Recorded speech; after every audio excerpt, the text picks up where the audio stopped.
This is our little laboratory of soccer creativity, a fun exercise we call free dribbling. This game builds technical dribbling skills and pushes players to be creative. Oh, nice. Step over and turn. Good, good. Use 4 cones to set up a square space. Every player needs a ball. Ready, set, let's dribble. Let's go, let's go. Here's how it looks. Your players dribble around the space, then must respond to your callouts to perform specific moves. Double scissors, skill. Let's see the skill. Nice, there we go. If you're thinking, I don't know how to do a double scissor, don't worry. Just start with simpler moves, like changing speed or direction with the ball. And check out our Soccer 101 videos for more advanced skills, like stepovers, pullbacks, and of course, scissors. Spice things up with your callouts. Here are a couple more ideas. The stop in space, where no one is closer than 5 feet to anyone else.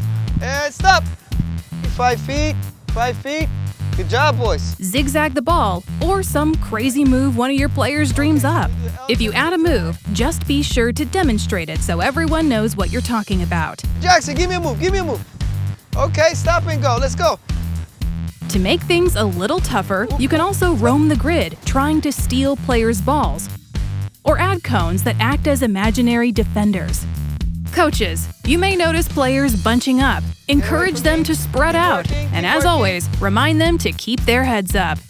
Remember, protect the ball, find space, be creative. Now's the time to make your move.